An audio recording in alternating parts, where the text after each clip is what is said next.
everybody? Thank you for joining me on another episode of Beat the Odds. Bassem Kalaf here once again. What a great first week in the NFL we had. Actions all over the league, the 10 a.m. games, the 1 p.m. games. It was just tremendous to see. It didn't really feel much different without the crowd there. I did expect some kind of energy to be lost, but camera work was great. It's like you don't really see the empty stadium, but the only shots you kind of feel like, oh, it's missing fans is when they zoom out and kind of talk about it for a bit. But other than that, the action was great. Still feel that same intensity. I'm going to kind of break down some of the games that I had the chance to watch. Obviously, everybody's eyes was on that Buccaneers and Saints game. If you're a Buccaneers fan, I think it's too soon to panic. Yes, they came out with a defeat against the New Orleans Saints, but look, this is New Orleans Saints team that was in the NFC Championship last year. Excuse me, they did not go to NFC Championship. They did play the 49ers in the playoffs, but they were a great team. I think they went 13-3 last year, so you can't hang your hat on that. Buccaneers obviously got Tom Brady, who's still feeling the system a little bit. We did see miscommunications between him and Mike Evans a couple times in the game, so that's going to take some time to get used to. I wouldn't panic too soon. One thing I did notice, though, is Rob Gronkowski definitely looks slower out there. Maybe age is catching up to him. I heard somebody saying that he is in WWE shape, but just not in NFL shape. And yeah, he does look a little slow out there. Kind of always been his game, kind of more of a power runner, but you kind of hope to see a little bit more explosiveness from him as the season progresses. There wasn't any preseason, so a lot of these guys haven't had the chance to get into the groove.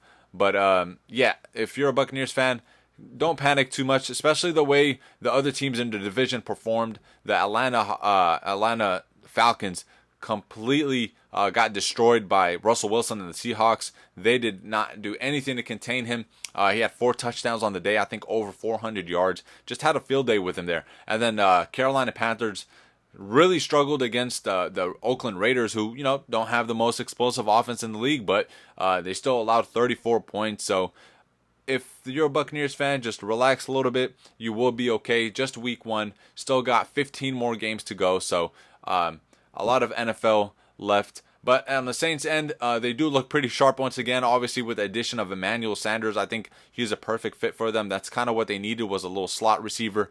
It allows Michael Thomas to maybe have some more deep balls rather than worry about making a quick slants like he did a lot of the time last year, which is a big reason why he led the league in reception. So, but going back to that Raiders and Panthers game, I kind of want to talk about that because I did have a chance to watch that. I think Raiders look pretty good. I do expect them to improve from last year, in which I think they went 7-9.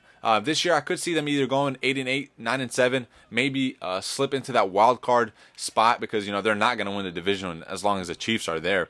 Especially Patrick Mahomes. Sorry to break it to you, Raider fans, but I do expect them to come out, put on a pretty good season. Their defense a little bit shabby. Their secondary really struggled down the stretch against the Panthers, which this Teddy Bridgewater, you just don't.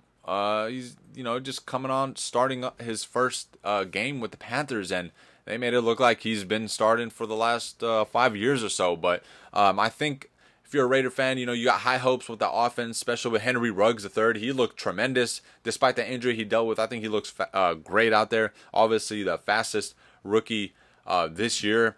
I think he ran a 4.2 in a 40-yard dash. So a lot of exciting things if you're a Raider fan. I think they could have a chance at the playoffs, like I said, especially with the downfall of the Broncos and the Chargers, who the Chargers really struggled against Joe Burrow, and the Bengals luckily came away with a missed field goal that won them the ball game late there. In terms of the 49ers, I am a 49er fan, so I do want to get into them a little bit. They just simply blew it. Cardinals came into the game down 10-0 already. Niners punting the ball away, got their punt blocked, and from that point on, it was kind of just all Cardinals having their way, especially DeAndre Hopkins, career high 14 receptions.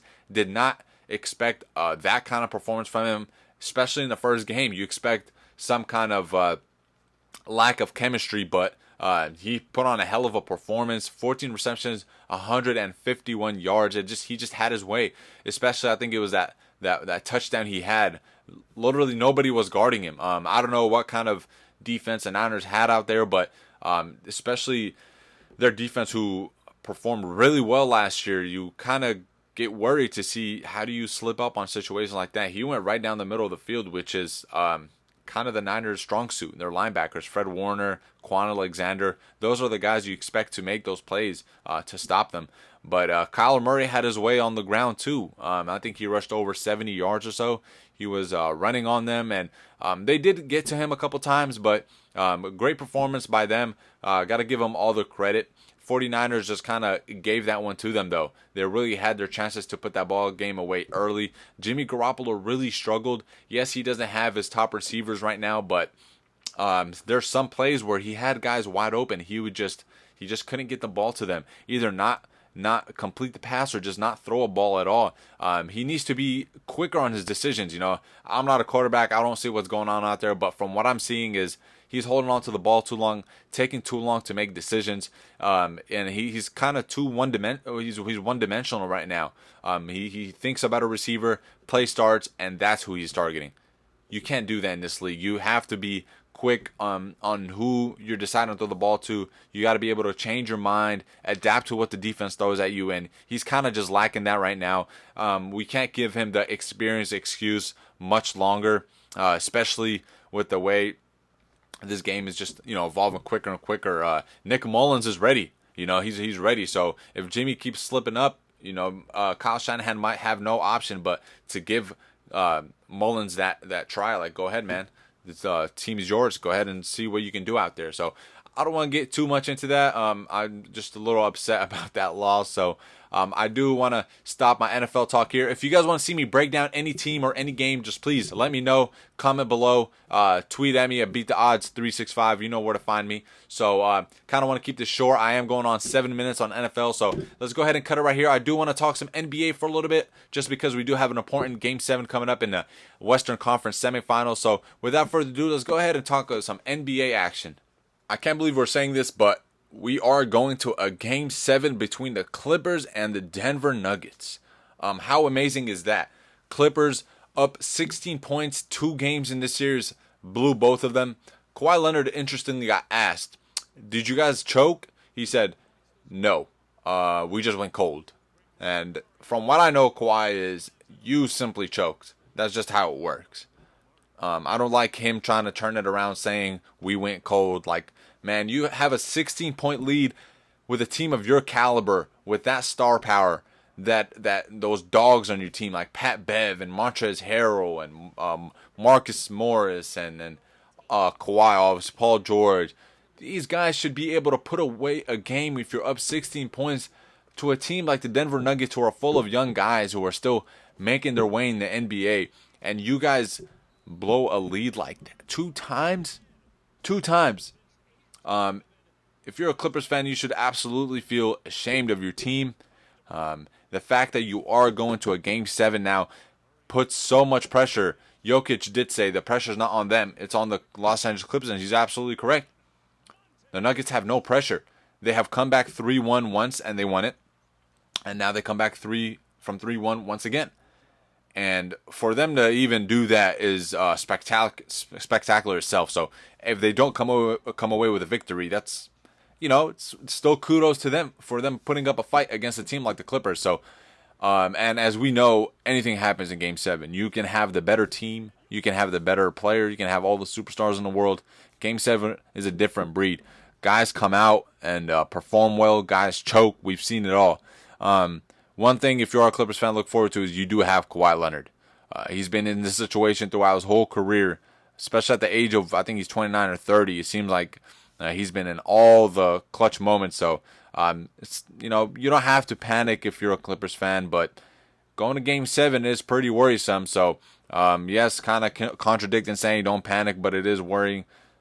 Look, if you have those players, you should be able to come away with this victory if you do focus and not blow a 16-point lead.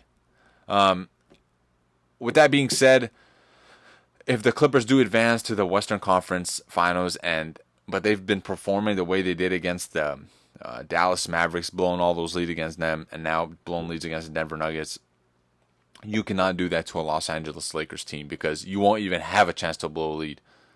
They'll put you away early. LeBron James and Anthony Davis are legit. This team is legit. inside out scoring for them. Great defense. If I'm a Clippers fan, I'm not feeling as confident as I was before heading into the playoffs because Lakers look like they're on a mission and the Clippers look like they're ready to go home. So we'll see what happens. Best of luck to both teams. Game 7. I am going to have to take the Clippers that game just because they are the much better team. They should be able to come away with the victory. I don't think Kawhi Leonard is letting a series like that get away from him. But, hey, we've seen it all, man. We've seen it all. I'm a big Warriors fan. I've seen them blow a 3-1 lead to the Cleveland Caps, so I'm not going to speak on it too soon. That's just kind of the breakdown I want to give you guys, how ashamed I am of the Los Angeles Clippers. I hope you guys prove yourselves, and best of luck. And I hope you guys enjoy the rest of your Monday. A great week of sports coming up ahead of us. Full NFL action, NBA, MLB. We do have a UFC card this week. Kobe Covington and Tyron Woodley, the main headline. So all of that coming up. Make sure you guys tune into those. Please like and share my videos. Subscribe. Do whatever you need to do. Just keep helping me expand, guys. Without further ado, enjoy the rest of your Monday, guys, and take care. Thank you very much.